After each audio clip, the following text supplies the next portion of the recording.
एक पिता की दर्द भरी कहानी। एक गांव में एक छोटा सा बच्चा था। उसके पिता तो थे लेकिन मां की मृत्यु हो गई थी। पिता सारा दिन काम करता और अपने बेटे को पाल पोस कर बड़ा करता है।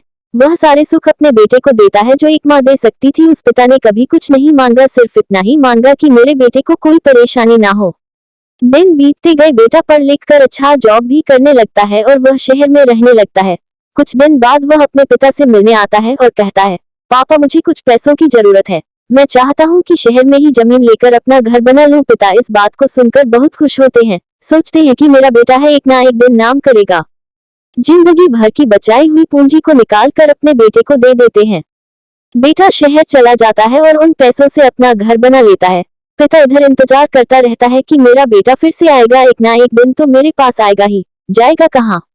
उसके पास अब कोई नहीं जाता था, क्योंकि न ही अब उस पिता के पास पैसे थे और न ही रहने का जगह था। कुछ दिन बाद बेटा फिर लौट कर आता है और अपने पिता से कहता है, पापा अब आप दादाजी बनने वाले हैं। पिता को बहुत खुशी होती है। इस बात को सुनकर वह कहते हैं, तू मुझे मेरी बहू और पोता से कब मिलाएगा? बेटा कहता है, बस पापा थोड़े दिन और। पापा मुझे कुछ पैसों की जरूरत है, क्योंकि आजकल थोड़ा जॉब में खींच बीच हो रहा है, जिसके कारण से मुझे कुछ दिन के लिए सस्पेंड कर दिया गया है। पिता के पास कुछ नहीं रहता है देने के लिए, लेकिन फिर भी कहता है, अच्छा बेटा तू रुक, मैं अभी आया कुछ पैसों का बंदोबस्त करके। पिता बाद में महाजन से कुछ पैसे उधार लेकर अपने बेटे को दे देता है और बेटा पैसे लेकर शहर चला जाता है। बरसों गुजर जाते हैं। पिता सोचते हैं कि मैं तो अब दादाजी बन गया हूँगा, मेरा बेटा पता नहीं मेरे नाती को लेकर कब आएगा। फिर सोचने लगते हैं, समय नहीं मिलता होगा इसलिए मेरा बेटा अभी तक आया नहीं, वरना आया जरूर होता।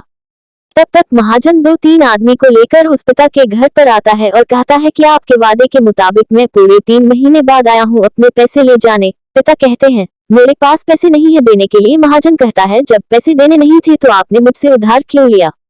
तभी पिता कहते हैं, ठीक है रुको, मैं तुम्हारे लिए पैसों का बंदोबस्त करके आता हूँ। और वहाँ के नजदीकी अस्पताल में चले जाते हैं। वहाँ जाकर अपना ब्लड डोनेट करते हैं और अपनी एक किडनी बेच देते हैं और उस महाजन का कर्ज छूटा कर देते हैं। किडनी बेचने के बाद उनकी स्थिति और भी खराब हो जाती है और वह उस राह में जी रहे होते हैं कि मेरा बेटा एक दिन आएगा जरूर। इस आस में जीते जीते एक दिन पिता की मृत्यु हो जाती है, परंतु उस बेटे को अपने पिता को आग देना भी नसीब नहीं हुआ। दोस्तों, एक पिता की दर्द भरी कहानी हिंदी कहानी को पढ़ने के लिए धन्यवाद।